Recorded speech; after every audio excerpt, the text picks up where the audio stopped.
apologize greatly for the technical problems we've been having this morning. The original conference line that we had established through AT&T is not working, so we appreciate your patience as we work through this workaround.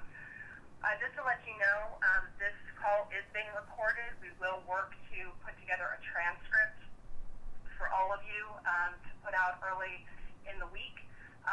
At this point, I would like to introduce Secretary Anthony Foxx to open with some comments, and then we'll hear from FAA Administrator Michael Huerta. Mr. Secretary? Thank you, Sasha, and thanks to all of you for your patience this morning and for joining this call. 2 weeks ago, the U.S. DOT produced a report, Beyond Traffic Trends and Choices 2045, highlighting, among other things, the rapid technological advances taking place and are likely to take place in transportation. Technology is not just changing the automobile, it is changing aviation. We in the United States want to capture the potential of unmanned aircraft, and we've been working to develop a framework for the safe integration of this technology into our airspace.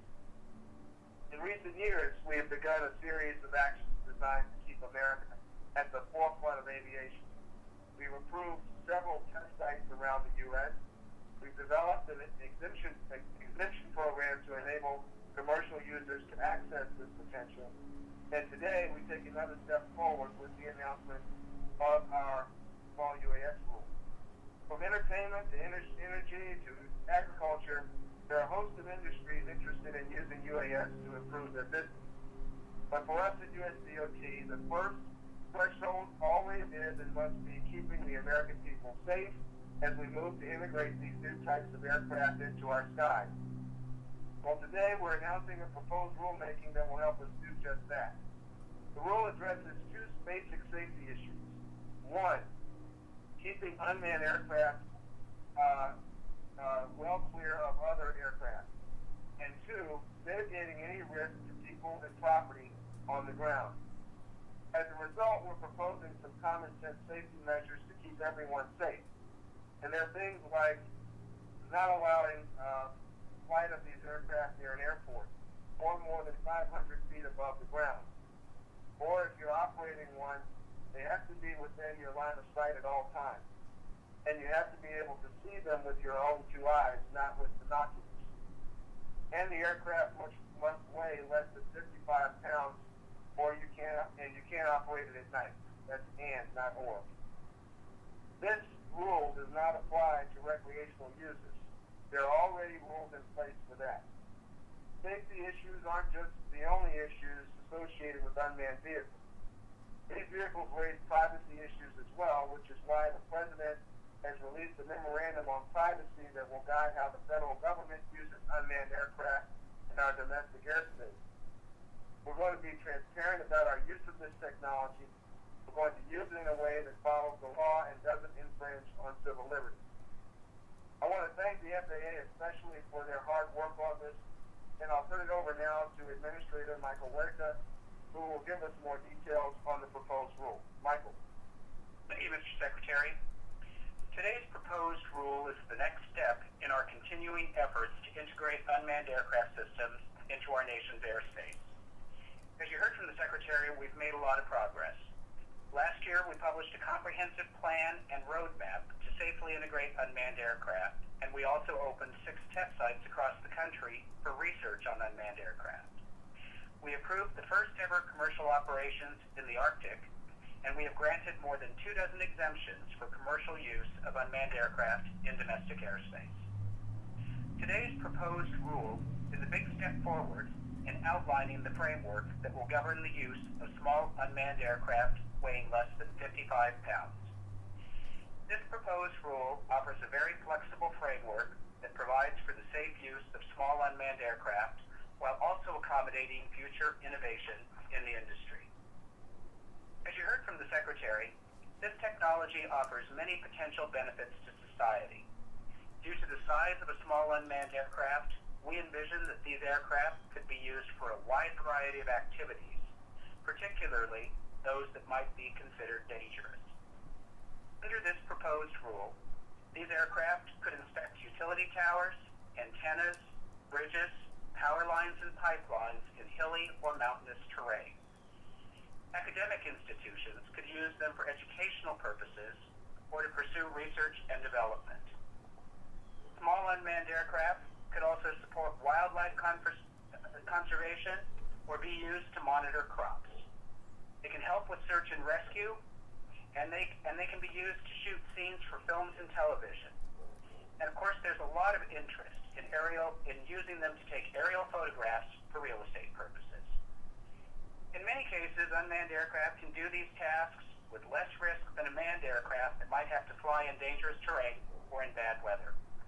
And in some cases, an unmanned aircraft could conduct inspections more safely than a worker who would need to, for example, climb a tower. As a reminder, what we are releasing today is a proposed rule. It's not a final rule. Today's action does not authorize widespread commercial use of unmanned aircraft. That can only happen when the rule is final. In the meantime, operators must still go through the current process for a waiver or exemption to fly. Also, this proposed rule does not affect those who want to fly model aircraft as a hobby or for recreation. They already can. You simply need to fly according to our model aircraft guidelines. The FAA's unmanned aircraft website has a lot of good information on how to fly your model aircraft safely. As the Secretary said, safety is always our number one priority. This proposed rule makes sure that we are protecting other aircraft as well as people and property on the ground. I'd like to go over these safety provisions. The proposed rule accommodates aircraft up to 55 pounds, operating at speeds of up to 100 miles per hour and up to 500 feet in altitude. This keeps these small unmanned aircraft away from manned aircraft that usually fly at higher altitudes. Also, unmanned flights would be restricted near airports and in certain airspace unless air traffic control gives permission. This is to provide a buffer between manned and unmanned aircraft. This proposal would allow operations during daylight hours and would require the operator to be able to see the unmanned aircraft at all times. Rather than requiring a private pilot license, we propose that operators obtain a newly created FAA Unmanned Aircraft Operator Certificate by passing a knowledge test focusing on the rules of the air. The operator must renew their certificate every 2 years by passing a written proficiency test. And before each flight, operators would conduct a pre-flight inspection, just as pilots do with manned aircraft today.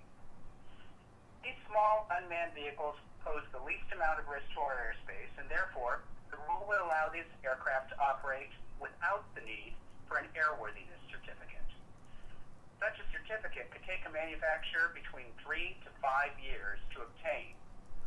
With the pace of innovation in the market, an unmanned aircraft could very well be outdated by the time it obtains a certificate. Therefore, no airworthiness certificate is needed. However, these aircraft must operate under a clear set of parameters to maintain safety, as I mentioned. The proposed rule also invites comments on a number of provisions so that we can determine the appropriate standards. Particularly, we ask the question of whether there should be a category and special rules for micro unmanned aircraft, those that weigh 4.4 pounds or 2 kilograms or less. We're asking the public to comment on whether such a category and different rules governing them should be included in the final rule. The proposed rule will be on the FAA's website and goes into greater detail in all of these provisions. The unmanned aircraft industry is expanding greatly, and this technology has the capability to dramatically change the way we use our nation's airspace. We've been working tirelessly to address all the special characteristics of unmanned flight so that we can safely expand the use of those innovative aircraft in routine operations across the country. Today's proposed rule is a milestone in that effort. We're doing everything that we can to safely integrate these aircraft while ensuring that America remains the leader in aviation safety and technology. So thank you for joining us today, and I'd like to pass it back to Secretary Foxx. Okay, thank you very much, Michael. Sasha, I think you're going to help folks how to ask their questions. Yes, for any media that are on the line, I understand we have a number of stakeholders and others on the phone, but for any reporters that were able to get in, please email your questions to laura.j.brown@faa.gov or to suzanne.emmerling, EMMERLING, @dot.gov, and we'll do our best to answer them. We do have a couple questions, sir. The first one comes from Joan Lowy of the Associated Press, who's on the call. Her question is this: how long before you think the rules can be made final? GAO estimated 2 to 3 years because of the requirements of the rulemaking process and expected large number of comments. Well, I'll start and Michael jump in.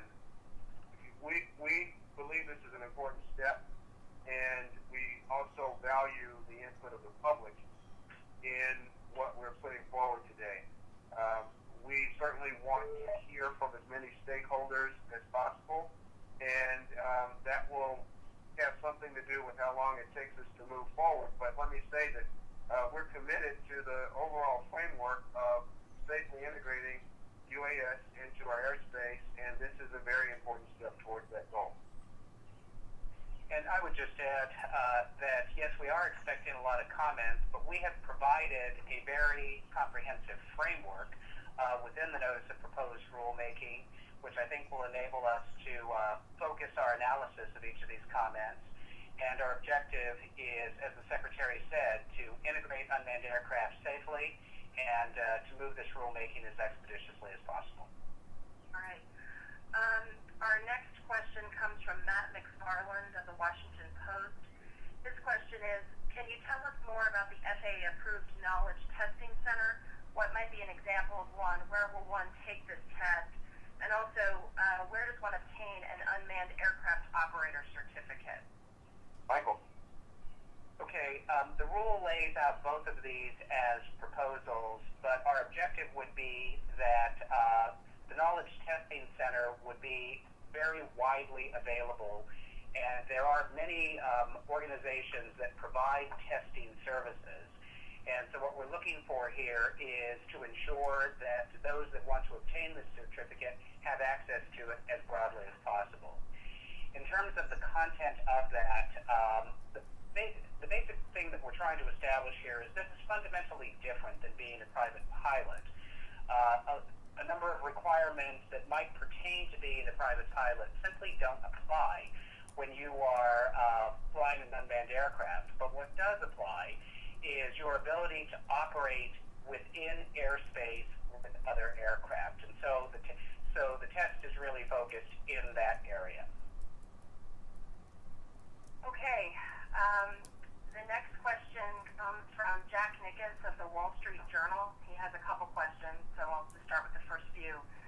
To clarify, under the proposed rules, once an operator has an operator certificate from the FAA, he or she can fly any UAS under 55 pounds commercially, as long as it's during daytime under 500 feet and within sight. Is that correct? The second part of that question is, once they have a blanket approval to fly commercially, is that allowable as long as they follow certain rules? Yeah. Yeah, the answer to the first question is yes, that as long as you're operating within the framework and you have the appropriate operator certificate, yes, that would be correct, subject to the basic rules associated with safety and airspace that are called out within the rule. Okay. The next question comes from Aerospace News. If a UAS operator already possesses a private pilot's license, will they still require a UAS operator's permit? Michael. Yes, they would still, you can think of it as sort of an endorsement to your driver's license, but it is a much streamlined process, and again, its principal focus is on the rules of the air. But again, what we're seeking is comment on this proposed approach, and we're looking forward to how the public views that. The second part to that question is, will any medical exam be required as with a pilot's license? Yes or no? Go ahead, Mike. Yeah, there would not be a separate requirement for a medical exam. All right. The next question comes from Aaron Cooper of CNN.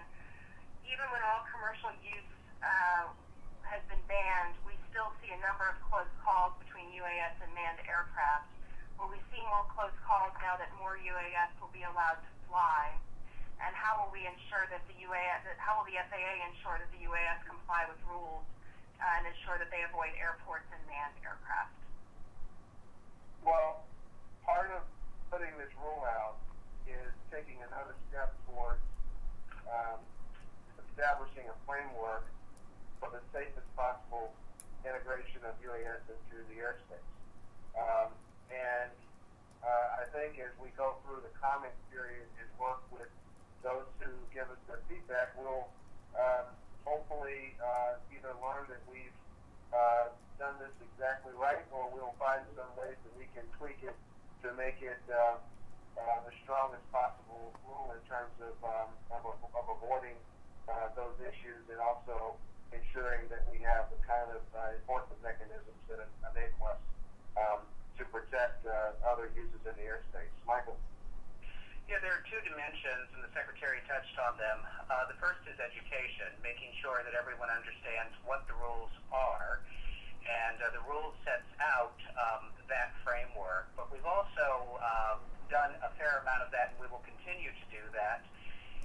An indication of that is our Know Before You Fly campaign that we've done in conjunction with industry that we started at the end of last year.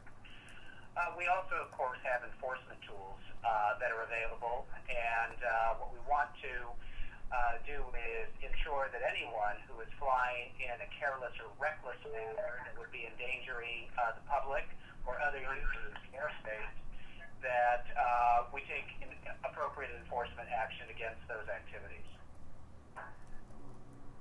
Okay, our next question comes from Dan Roberts of The Guardian. Can you talk more about the requirement for line-of-sight visibility? Does this rule out the use of drones for deliveries, as Amazon has been suggesting? And what do you make of their threat to take their technology abroad if they cannot get the regulatory reform they've been demanding?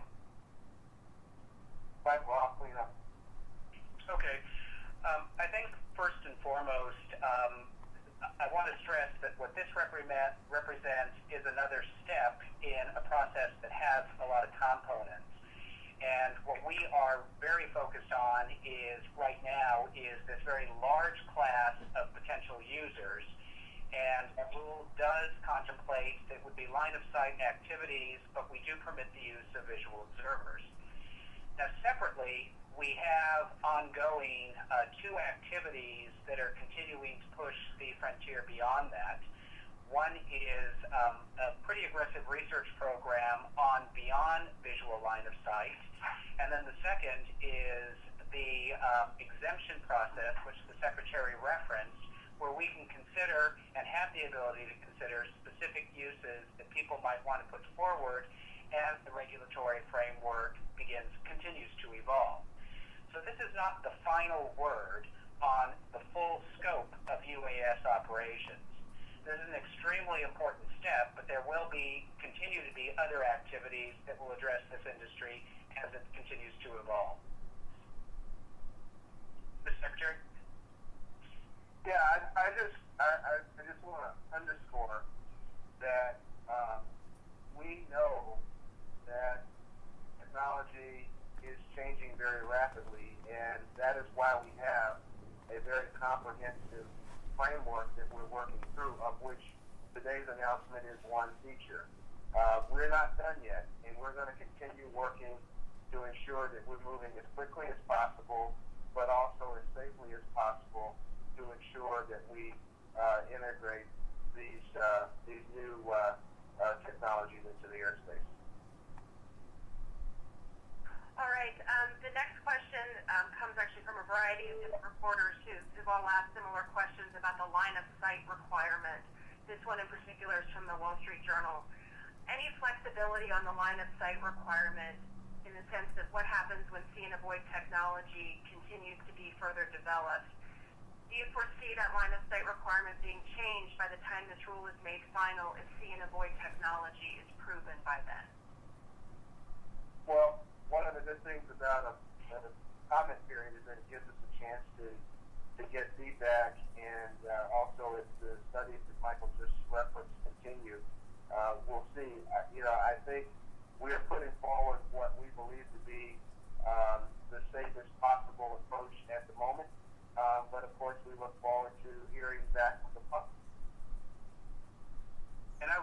would just add that we also need to look at this in the context of what does this suggest with respect to the certification of the aircraft. But as the Secretary said, what we're looking for is for people to comment on this as we framed this and as we framed these requirements going forward. And if there is data or analysis they would like to present as part of the comment period, we encourage them to do that. All right. The next question comes from from CQ roll call. What penalties will be applied to unlicensed operators? How does the FAA ensure that operators are not flying beyond line of sight, for example, to serve a very large remote farms and ranches? And how would the FAA even know if someone in the middle of Nebraska is not obeying line of sight rules? Michael? As I talked about before, we're focused in two areas. One is to educate people on what the rules are, and then the second is to ensure that they're not operating in a careless or reckless manner, and ensuring that we're taking appropriate enforcement action as needed. What we're laying out here is a flexible regulatory framework that can provide a clear roadmap for everyone of how this very large class of unmanned aircraft can operate in the national airspace system. And the rule, if finalized, or as it becomes finalized, is going to provide probably the most flexible regime for unmanned aircraft 55 pounds or less that exists anywhere in the world. And so what we want to accommodate are the sorts of things that folks are looking for ultimately. But we need to do this in a staged way that ensures the highest levels of safety, because that's what people expect of the airspace and the aviation system. And with that, I think that will be our last question. Mr. Secretary, do you have any wrap-up comments? I just want to thank everyone for joining us today. It's an exciting day for aviation and for the future of unmanned aircraft in the U.S. As I said before, our work is not done. We know that. We're going to keep pushing forward. And I want to say again how much I appreciate the great work of our FAA team on getting us to today. Thank you, Mr. Secretary. Thank you, everyone, for joining us, and we'll look forward to receiving comments on the proposed rule. Thank Thank you, everybody.